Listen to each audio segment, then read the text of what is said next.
Hi everyone, welcome to my story channel. आज आसतु शुणा एक सुंदर हृदयस्पर्शी कहानीटीए सिंदूर। सबु प्रेम कण सिंदूर पाए? एमिति भ्रम कला भली प्रश्न थिला पल्लवींकर मो पई से दिन। बयसर तरुण मुहूर्त जे केही भी प्रेम रे गोड़ खसई देई थाए, किंतु राहुल कहि परिबो कि केते जण भल पाइबाकू सिंदूरर मर्यादा देई थांती। तुम प्रति मो भल पाइबाकू कौन मो मथारे सिंदूरर सम्मान देई परिबो? कुह, देई परिबो कि समाजर आक्षेप को बेखातिर करी मते तुम पत्नी हेबार अधिकार? मु तुमको भल पाए पल्लवी, मो जीवन रे तुमर समस्त अधिकार अछि।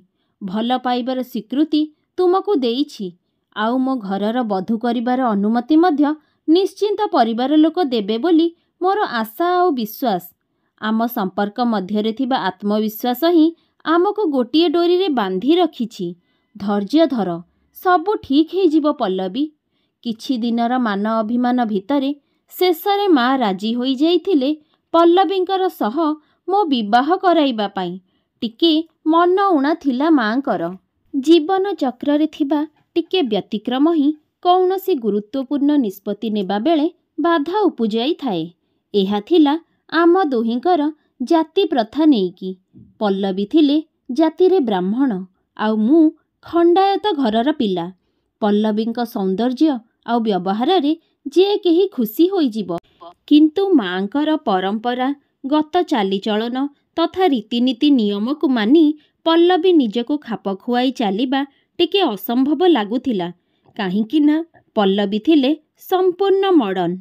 माँकर संस्कार परंपरा आउ पल्लवींकर अत्याधुनिक जीवन शैली भितरे पोशाक परिधान आउ परिवार समस्तंको मानी चलिबा लागे एमिति भिन्न भिन्न मतर दुई जण निजर लोकंकु नेई आमे केमिति आगुको रहिबा। मो निजकु दुहिंक मध्यरे खाप खुआई चलिबाकू कष्ट अनुभव करुथिले भी परिवार रे सेमिति किछि बड़ धरणर अप्रीतिकर परिस्थिति सासु बोहूंक मध्यरे नथिबारु बेले बेले खुशी हुए। किंतु सबु परे भी दुहे सामना सामनी हेले सिंदूर पिंधाकू नहीं काहींकि केजाणी मतांतर सृष्टि हुए। माँ सबुदिन कुहंती, पल्ली तू सिंथिरे सिंदूर पूर्णतार सह पिंधे। हातरे शंखा आउ मंगलसूत्र बेकरे जणे विवाहिता नारीर सौंदर्य बढ़ाइबा सह एक दाम्पत्य जीवन रे खुशी आउ भल पाइबार आस्था देई थाए। सिंदूर शंखा स्वामीर रिष्ट खंडन करिबा सह सौधाबकू सौभाग्यवती कराई थाए। भल पाई विवाह होइथिबारु पल्लवी माँकर कथाकू मानि नियंती घरे थिबा बेले। मु जाने तांकू आधुनिक सभ्यता जुगर नारी सिए।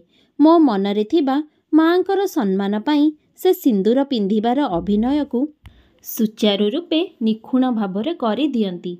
मु पचारिले कहंती एसबु कथा अंधविश्वास। बाहाघरर गोटे वर्ष परे माँ मो पाखको बुलिबा पाई आसुछंती। मन भितरे अनेक खुशी आउ उत्साह, किंतु टिके भय अछि। सासु बोहूंक मध्यरे जेमिति किछि अप्रीतिकर घटना न घटू, सेथिपाई मु पल्लवींकु अनुरोध करिथिली। पल्लवी मध्य कथा देइथिले माँ किछि दिन रहिबे। मु यथा संभव चेष्टा करिबि राहुल। माँ को बस स्टैंड रु स्वागत करी घर को आनी आसिली। माँ को मन खुशी होई जाइथिला। पल्लवी मथारे सिंदूर पूरा लगाइथिबा देखी माँ मध्य बहुर बदली जाइथिबा स्वभाव देखी खुशी होइथिले। एहा भितरे गोटे सप्ताह बीती जाइथाए। माँ गाँ को जीवा पाई प्रस्तुत नथिले। मासे आउ रही जिबे बोली कहिबारु पल्लवी किछि क्षण नीरव रही शुणिथिले। बेडरूम को आसी कहिथिले, माँ रहिबारे मोर कौनसी आपत्ति नहीं, किंतु ए शंखा सिंदूर पाई ऑफिस रे सांग माने संस्कारी बोहू कही चिड़ौचंती। तुमे जहाँ भाबुच भाबो, मु किंतु घरु बाहरिला परे बाटरे सिंदूर को मथारे टिके कम लगेई जीवी। मो पाखरे किछि कहिबा पाई नथिला। शेषरे पल्लवींक मन रखिबा पाई हाँ मारिथिली। पल्लवी मोठारू आग सबुबेले ऑफिस चली जाती। माँ मु जीवा बेले काहींकि केजाणी मो मथारे चंदन तिलक लगेई दियंती। मते टिके संकुचित लागिले भी माँर ममता सामनारे मो मथा नई जाए। ऑफिस रे मो सांग माने जानी पारंती मो माँ पाखको आसीछंती। ଅନେକ ମା' ହାତର ତିଳକକୁ ନେଇ କମେଣ୍ଟ କରନ୍ତି, କିନ୍ତୁ ମୁଁ କେବେ ବି ସେସବୁ କଥା ଶୁଣି ନ ଶୁଣିଲା ପରି ଚାଲିଯାଏ। ଏମିତି କିଛି ଦିନ ମଧ୍ୟରେ ଥରେ ମୁଁ ଅଫିସରୁ ଫେରି ଦେଖେ ଆଉ ଥରେ ଶାଶୁ ବୋହୂଙ୍କ ମଧ୍ୟରେ ତିକ୍ତତା ସିନ୍ଦୁରକୁ ନେଇ ଆରମ୍ଭ ହୋଇଯାଇଥାଏ। ପଲ୍ଲବୀଙ୍କର ମଥାରେ ସିନ୍ଦୁର ଲଗାଇବାର ଅଭ୍ୟାସ ମିଛିମିଛିକା ଥରେ ଦୁଇଥର ଧରା ପଡ଼ିଲା ପରେ ମା'ଙ୍କ ମନକୁ ଗଭୀର ଆଘାତ ଲାଗିଥାଏ। ସେଦିନ ରାତିରେ ମା' ଆଉ କିଛି ନ ଖାଇ ମନ ମାରି ଶୋଇ ପଡ଼ିଥିଲେ। ସେଦିନ ମା' ଥିଲେ ଗମ୍ଭୀର। ପାଖକୁ ଯାଇ ଖାଇବା ପାଇଁ ଡାକିବାରୁ ମନା କରିଦେଲେ। ମୋତେ ଭୋକ ନାହିଁ ରେ ବାବୁ, ତମେ ଖାଇଦିଅ। ଅଭିମାନର ସ୍ୱର ଥିଲା ମା'ଙ୍କର କଥାରେ। ସେଦିନ କ'ଣ ବୁଝି କହି ବୁଝେଇବି ଜାଣିପାରୁନଥାଏ। ଫେରି ଆସୁଥିଲି ମା'ଙ୍କ ପାଖରୁ। ପଛରୁ ଡାକି କହିଲେ, ରାହୁଲ, ମୋତେ କାଲି ନେଇ ବସ୍ରେ ବସେଇ ଦେ। ଘରେ ଅନେକ କାମ ଅଛି। ମୁଁ ଯଦି ଏଠି ରହିବି ସେପଟେ ସେ କାମ ସବୁ ମୂଲିଆ ଠିକ୍ ସେ କରିବେନି। କଥା ବଦଳେଇବାକୁ ଯାଇ କହିଲି, ମା, ତୁମେ କହୁଥିଲ ଗୋଟେ ମାସ ରହିକି ଯିବ, କିନ୍ତୁ ନାଇଁ ରେ ବାବୁ, ଗାଁ କଥା। କେହି ନ ରହିଲେ ସେଠି ଘର ଦ୍ୱାରରେ ଅଳନ୍ଧୁ ଲାଗିବା ଛଡ଼ା ଆଉ କିଛି ହେବନି। ତୁମେ ମୋ ପୁଅ ବୋହୂ, ତୁମ ଉପରେ ମୁଁ କ'ଣ ରାଗିପାରିବି? ଏମିତି ଘର କଥା ମନେ ପଡ଼ୁଛି। ତା ଛଡ଼ା ତୁମେ ଦୁହେଁ ଅଫିସ ଗଲା ପରେ ଆଉ କିଏ ଏଠି ଅଛି କୁହ? ଏତେ ବଡ଼ ଘର ଭିତରେ ମୁଁ ଏକା। ସେଥିପାଇଁ କହୁଛି, ଗାଁକୁ ଗଲେ ମୋତେ ଭଲ ଲାଗିବ। ପିଲାମାନେ ଯେତେ ଦୁଃଖ ଦିଅନ୍ତୁ କି କିଛି ଦୋଷ କରିଥାନ୍ତୁ, ବାପା ମା' ଦୁହେଁ କେବେ ବି ସେ ଦୋଷକୁ ସ୍ୱୀକାର କରନ୍ତି ନାହିଁ। ବେଡ୍ରୁମ୍କୁ ଫେରି ପଲ୍ଲବୀଙ୍କୁ ସବୁ କହିଲି। ସେ ବି ସବୁ ଶୁଣି କହିଲେ, ମା' ଯଦି ଯିବାକୁ ଚାହୁଁଛନ୍ତି ତେବେ ତୁମର କ'ଣ ଅସୁବିଧା ହେଉଛି ଶୁଣେ? ତା ଛଡ଼ା ଏ ସାମାନ୍ୟ ସିନ୍ଦୁର ଟୋପା ପାଇଁ ଆଜି ସେ ଯେମିତି କହିଲେ ମୋତେ ଖରାପ ଲାଗିଲା। ରାହୁଲ, ତୁମେ ଟିକେ ବୁଝିବାକୁ ଚେଷ୍ଟା କର ପଲ୍ଲବୀ। ବାପା ମା' କେବେ ପିଲାଙ୍କର ଅନିଷ୍ଟ ଚିନ୍ତା କରନ୍ତିନି। ତାଙ୍କ କଥା କ'ଣ ଧରାଯାଏ? ସେମାନେ ଆମ ପୂଜ୍ୟ। ଟିକେ ଶୁଣିଦେଲେ କ'ଣ ଅସୁବିଧା ହୋଇଯିବ? ଶୁଣ, ତୁମେ ତାଙ୍କ ପୁଅ, ତୁମେ ଶୁଣ। ମୋତେ କିନ୍ତୁ ଆଉ ଥରେ କହିଲେ ମୁଁ ଜବାବ ନ ଦେଇ ଆଉ ଚୁପ୍ ରହିପାରିବିନି। ମୋତେ କ'ଣ ଠିକ୍ ଲାଗୁଛି, ମୁଁ କ'ଣ ପିନ୍ଧିବି ଲଗେଇବି, ତା'ର ନିଷ୍ପତ୍ତି କ'ଣ ମୁଁ ନେଇପାରିବିନି? ମା'ଙ୍କୁ ତମେ ବୁଝେଇ ଦିଅ ରାହୁଲ। ଏତକ କହି ପଲ୍ଲବୀ ଅଭିମାନରେ କଡ଼ ଲେଉଟାଇ ଶୋଇପଡ଼ିଲେ। କ'ଣ କରିବି କିଛି ବୁଝିପାରୁନଥିଲି। ଭଗବାନଙ୍କୁ ସ୍ମରଣ କରୁଥିଲି। ହେ ପ୍ରଭୁ, ତୁମେ ସାହା। କେବେ ଦୁହିଁଙ୍କ ଭିତରେ ତିକ୍ତତା ସରିବ? ସକାଳୁ ଦୈନନ୍ଦିନ ପରି ଯିଏ ଯେମିତି ଅଫିସ କାମରେ ବାହାରି ଗଲୁ। ଗଲାବେଳେ ସବୁଦିନ ପରି ମା' ମୋ ମଥାରେ ଚନ୍ଦନ ଲଗେଇ ଦେଇ କହିଲେ, ମୋତେ ଟିକେ 4ଟା ବସ୍ରେ ବସେଇ ଦେବୁ। ମୁଣ୍ଡ ହଲାଇ ମଥା ତଳକୁ କରି ଫେରି ଆସିଥିଲି। ବାଟରେ ଭାବୁଥିଲି, ହେ ପ୍ରଭୁ, କିଛି ଗୋଟେ ସମାଧାନ କରିଦିଅ ଶାଶୁ ବୋହୂଙ୍କର ତିକ୍ତତାର। ସମୟ ଅପରାହ୍ନ 4ଟା। ପଲ୍ଲବୀ ବ୍ୟସ୍ତ ହୋଇ ହସ୍ପିଟାଲରେ ଏଣେତେଣେ ଦୌଡ଼ୁଥାନ୍ତି। ମେଡ଼ିକାଲରେ ସେଦିନ ଜନସମୁଦ୍ର। ଲୋକଙ୍କ ଭିଡ଼ ଭିତରେ ଶେଷରେ ସେ ୱାର୍ଡ ନମ୍ବର 2 ଆକସ୍ମିକ ଚିକିତ୍ସା ବହିର୍ବିଭାଗରେ ମୋତେ ବେଡ୍ରେ ଦେଖି କାନ୍ଦି ପକେଇଥିଲେ। ଚେତାଶୂନ୍ୟ ଅବସ୍ଥାରୁ ମୁଁ ଧୀରେ ଧୀରେ ସ୍ୱାଭାବିକ ହେଉଥାଏ। ମୋ ପାଖରେ ପଲ୍ଲବୀ ହାତ ଧରି ବସି କାନ୍ଦୁଥିଲେ। ମୁଣ୍ଡରେ ଆଘାତ ଟିକେ ଲାଗିଥିବାରୁ ଟିକେ ଯନ୍ତ୍ରଣା ହେଉଥାଏ। ଗୋଡ଼ ହାତରେ ବ୍ୟାଣ୍ଡେଜ୍ ଗୁଡ଼ା ହୋଇଥାଏ। ବୁଝାବୁଝି କରିବାରୁ ଜାଣିବାକୁ ପାଇଲି ମୁଁ ଦୀର୍ଘ 5 ଘଣ୍ଟା ହେଲା ଚେତା ହରେଇଥିଲି। ଭଗବାନଙ୍କ କୃପାରୁ ନିଜକୁ ସୁସ୍ଥ ଦେଖି ଆତ୍ମସନ୍ତୋଷ ଲାଗୁଥାଏ। କେମିତି ଏମିତି ହେଲା ରାହୁଲ? ମୋର କିଛି ମନେ ପଡ଼ୁନି ପଲ୍ଲବୀ। ମୁଁ କାର୍ରେ ଯାଉଥିଲି। ପଛରୁ ଏକ ଗାଡ଼ିର ଧକ୍କାରେ ମୋ କାର୍ ଭାରସାମ୍ୟ ହରାଇ ଓଲଟି ପଡ଼ିଲା। ତାପରେ ମୁଁ କିଛି ଜାଣିନି। ଲୋକଙ୍କ କଥାବାର୍ତ୍ତାରୁ ଜଣାପଡ଼ୁଥାଏ ଏକ ମାଲ ବୋଝେଇ ଟ୍ରକ୍ ଭାରସାମ୍ୟ ହରାଇ ରାଜରାସ୍ତା ଉପରେ ଅନେକ ଗାଡ଼ିକୁ ଧକ୍କା ଦେବା ସହ 3 ଜଣଙ୍କର ମୃତ୍ୟୁ ହୋଇଥିବା ବେଳେ ବାକି 10 ଜଣ ମେଡ଼ିକାଲରେ ଆଡମିଟ୍ ହୋଇଛନ୍ତି।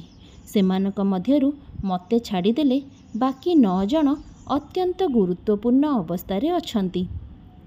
ଡାକ୍ତର ତାଙ୍କର ପ୍ରାଣପଣେ ଭଲ କରିବା ପାଇଁ ଉଦ୍ୟମ ଜାରି ରଖିଛନ୍ତି। ମୋ ଚେତା ଆସିଲା ପରେ ମେଡ଼ିକାଲ ଟେଷ୍ଟ କରି ମୁଁ ସୁସ୍ଥ ଥିବା ଜଣାପଡ଼ିଥିଲା। ଖାଲି ଗୋଡ଼ର ଆଣ୍ଠୁ ପାଖରେ ଟିକେ ଆଘାତ ପାଇଁ ଚାଲି ପାରୁନଥିଲି। କିଛି ସମୟ ପରେ ଖବର ପାଇ ମା' ବି ମେଡ଼ିକାଲରେ ଆସି ପହଞ୍ଚି ମୋତେ ଧରି କାନ୍ଦୁଥିଲେ। ତୋର ଯଦି କିଛି ହୋଇଯାଇଥାନ୍ତା, ମୋର ଆଉ ଏ ଦୁନିଆରେ କିଏ ଅଛି? ମା'ଙ୍କର ନଜର ପଡ଼ିସାରିଥିଲା ପଲ୍ଲବୀଙ୍କ ମଥା ଉପରେ। ଅଫିସ କାମ ଭିତରେ ତାଙ୍କ ମଥାରେ ଲାଗିଥିବା ସିନ୍ଦୁର ବି ହାତ ବାଜି ଆହୁରି ଛୋଟ ଦିଶୁଥିଲା। ଜଣେ ସାଧବା ମଥାରେ ସିନ୍ଦୁର ଯେତେବେଳେ ଲିଭିଯାଏ ସେତେବେଳେ ଜୀବନରେ କିଛି ନା କିଛି ଦୁର୍ଘଟଣା ଘଟେ, ଯାହା ସେଦିନ ମୁଁ ସିନ୍ଦୁର ପିନ୍ଧିଲା ସମୟରେ ଫରୁଆ ଖସି ପଡ଼ି ହାତରୁ ମୋତେ ସାଧବାରୁ ବିଧବା କରିଦେଇଥିଲା। ଏତକ କହି ମା କାନ୍ଦୁଥିଲେ। କାନ୍ଦି କାନ୍ଦି କହୁଥିଲେ, ସ୍ୱାମୀର ବଳ ହିଁ ସାଧବାର ସିନ୍ଦୁରର ଶକ୍ତିରେ ରହିଥାଏ। ଯେଉଁ ନାରୀମାନେ ମା ପାର୍ବତୀଙ୍କୁ ସ୍ମରଣ କରି ସିନ୍ଦୁର ମଥାରେ ପିନ୍ଧିଥାନ୍ତି, ମା ସେମାନଙ୍କ ସ୍ୱାମୀଙ୍କର ମଙ୍ଗଳ ଏବଂ ସୁରକ୍ଷା କରିଥାନ୍ତି। ପୁରାଣ ଅନୁସାରେ ମା ଲକ୍ଷ୍ମୀ ମାନବ ଶିରଦେଶରେ ଅବସ୍ଥାନ କରିଥାନ୍ତି। ତେଣୁ ମାଙ୍କୁ ସମ୍ମାନ ଜଣାଇବା ପାଇଁ ସାଧବାମାନେ ସିନ୍ଦୁର ଲଗାନ୍ତି। ପତ୍ନୀ ମଥାରେ ସିନ୍ଦୁର ସ୍ୱାମୀର ସୁରକ୍ଷା କବଚ ହୋଇଥାଏ। ଏହା ଥିବା ଯାଏଁ ସ୍ୱାମୀର ଅକାଳ ମୃତ୍ୟୁ ହୁଏ ନାହିଁ ବୋଲି ବିଶ୍ୱାସ ରହିଛି। କେବଳ ଜୀବନ ନୁହେଁ, ଏହା ସୌଭାଗ୍ୟ ପ୍ରଦାନ କରେ। ମାଙ୍କର କଥା ଶୁଣି ଲଜ୍ଜିତ ହୋଇ ପଲ୍ଲବୀ ମଥା ତଳକୁ କରି ବସି ରହିଥାନ୍ତି। ମା ଆହୁରି ମଧ୍ୟ କହୁଥାନ୍ତି, ରାମାୟଣରେ ବର୍ଣ୍ଣିତ ଅଛି, ଥରେ ହନୁମାନ ମା ସୀତାଙ୍କୁ ପଚାରିଲେ, ମା ଆପଣଙ୍କ ମଥାରେ କ'ଣ ଲଗାଉଛନ୍ତି?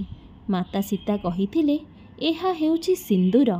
ଏହାକୁ ପିନ୍ଧିଲେ ସ୍ୱାମୀଙ୍କର ମଙ୍ଗଳ ହୁଏ। ହନୁମାନ ଭାବିଲେ, ମୋ ସ୍ୱାମୀ ହେଉଛନ୍ତି ମର୍ଯ୍ୟାଦା ପୁରୁଷ ଶ୍ରୀରାମ। ମୋ ପ୍ରଭୁଙ୍କର ଯଦି ମଙ୍ଗଳ ହେବ ତାହେଲେ ମୁଁ ମଧ୍ୟ ସିନ୍ଦୁର ଲଗାଇବି। ତାପରେ ହନୁମାନ ସିନ୍ଦୁରକୁ ନିଜ ଦେହ ସାରା ଲଗେଇଥିଲେ। ସେହି ଦିନଠାରୁ ହନୁମାନଙ୍କୁ ସନ୍ତୁଷ୍ଟ ଏବଂ ସର୍ବରିଷ୍ଟ ଖଣ୍ଡନ ପାଇଁ ଭକ୍ତମାନେ ସିନ୍ଦୁର ମଥାରେ ଲଗେଇଥାନ୍ତି।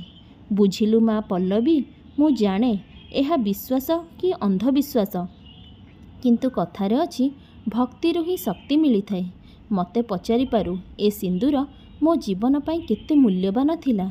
ତୋ ଶ୍ୱଶୁର ଚାଲିଗଲା ପରେ ମୁଁ ଜାଣିଛି କେମିତି ରାହୁଲକୁ ବଡ଼ କରିଛି। ମୋ ମଥାରେ ସିନ୍ଦୁର ମୋ ସ୍ୱାମୀଙ୍କୁ ସୁରକ୍ଷା ଦେଇଛି କି ନାହିଁ ଜାଣିନି, କିନ୍ତୁ ମୋ ଠାରୁ ଅନେକ ଜୀବନର ପରୀକ୍ଷା ନେଇଛି ତାଙ୍କ ଅନୁପସ୍ଥିତିରେ। ଏବେ ଯଦି ରାହୁଲର କିଛି ହୋଇଯାଇଥାନ୍ତା ତାହେଲେ ତୁ କ'ଣ ତୋ ଭଲ ପାଉଥିବା ମଣିଷକୁ ହରେଇ ଖୁସିରେ ରହିପାରିଥାନ୍ତୁ? ମୋ ମନରେ ଡର ଥିଲା, ଆଉ ଆତ୍ମାରେ ବିଶ୍ୱାସ ବି ଥିଲା ମୋ ପୁଅର କିଛି ଅନିଷ୍ଟ ନ ହେଉ ଯେମିତି। ସେଥିପାଇଁ ମୋ ବିଶ୍ୱାସ ପାଇଁ ତା ମଥାରେ ଚନ୍ଦନ ଲଗାଉଥିଲି। ଥରେ ମନ୍ଦିରର ପୂଜକ କହିଥିଲେ, ଚନ୍ଦନ ଲଗାଇଲେ ମଥାରେ ତୁମର ଯାତ୍ରା ସଫଳ ହେବା ସହ ସମସ୍ତ ଆକସ୍ମିକ ଦୁର୍ଘଟଣା ମଧ୍ୟ ଟଳି ଯାଇଥାଏ। ମୋ ପୁଅ ମଥାର ଚନ୍ଦନ ସେମିତି ଲାଗିଥିବା ଦେଖି ଆଜି ମୋ ବିଶ୍ୱାସ ସତ ହୋଇଛି ବୋଲି ମୋତେ ଅନୁଭବ ହେଉଛି। ସେମିତି ଯଦି ତୁମ ସ୍ୱାମୀର ମଙ୍ଗଳ ଆଉ ଦୀର୍ଘାୟୁ ହେବାକୁ ଚାହୁଁଛ, ତାହେଲେ ମନର ବିଶ୍ୱାସକୁ ମଥାରେ ସିନ୍ଦୁରରେ ପରିପ୍ରକାଶ କର। ସାଙ୍ଗମାନେ ଦୟାକରି ମୋ ଚ୍ୟାନେଲଟିକୁ ସବସ୍କ୍ରାଇବ୍ କରିନିଅନ୍ତୁ। ଦେଖିବ ତୁମ ଦୁହିଁଙ୍କ ବୈବାହିକ ଜୀବନ କେତେ ଖୁସିରେ କଟିଯିବ। ଏତକ ଶୁଣି ପଲ୍ଲବୀ ମାଙ୍କ ପାଦ ତଳେ ପଡ଼ି, ମୋର ଭୁଲ ହୋଇଯାଇଛି ମା, ମୁଁ ମୋର ଭୁଲକୁ ବୁଝିପାରିଛି, ମୋତେ କ୍ଷମା କରିଦିଅନ୍ତୁ ମା। ମା ବୋହୂକୁ କୋଳେଇ ନେଇ କହିଲେ, ତୁ ପରା ମୋ ଝିଅ, ତୋ ଉପରେ କ'ଣ ମୁଁ ରାଗିପାରେ ପାଗିଳି? ବ୍ୟାଗରେ ଥିବା ସିନ୍ଦୁର ଫରୁଆ କାଢ଼ି ମୋତେ ପଲ୍ଲବୀଙ୍କ ମଥାରେ ପିନ୍ଧେଇ ଦେବାକୁ ନିର୍ଦ୍ଦେଶ କଲେ। ମୁଁ ମଧ୍ୟ ପଲ୍ଲବୀଙ୍କୁ ସିନ୍ଦୁର ପିନ୍ଧେଇ ମାଙ୍କୁ ପ୍ରଣାମ କରିଲୁ ଦୁହେଁ। ସୌଭାଗ୍ୟବତୀର ଆଶୀର୍ବାଦ ମା ପ୍ରଥମ ଥର ଦେଇଥିବାରୁ ମୋତେ ବି ଖୁସି ଲାଗିଲା। ପଲ୍ଲବୀ ବୁଝିବା ସହ ଘରକୁ ନ ଯିବା ପାଇଁ ମାଙ୍କୁ ଅନୁରୋଧ କରିବାରୁ ମା ମଧ୍ୟ ରାଜି ହୋଇଗଲେ। ମା ସେଇଠି ହିଁ ପଲ୍ଲବୀଙ୍କୁ କହିଥିବା ସିନ୍ଦୁରର ମର୍ଯ୍ୟାଦାର କାହାଣୀ ମୁଁ ଆଗରୁ କେଉଁଠି ପଢ଼ିନଥିଲେ ବି ସବୁ ସତ ଲାଗୁଥିଲା ମୋତେ। ଗୋଟିଏ ଦିନ ପରେ ମେଡ଼ିକାଲରୁ ଡିସଚାର୍ଜ ହୋଇ ଘରେ ଶାଶୁ ବୋହୂଙ୍କୁ ଏକତ୍ର ରୋଷେଇ ଘରେ ଦେଖି ମୋତେ ବି ବହୁତ ଖୁସି ଲାଗିଲା। କାହାଣୀଟି ବାବଦରେ ଆପଣମାନଙ୍କର ମତାମତ କମେଣ୍ଟ ବକ୍ସରେ ନିଶ୍ଚୟ ଜଣାଇବେ। ରହୁଛି, ନମସ୍କାର, ଜୟ ଜଗନ୍ନାଥ।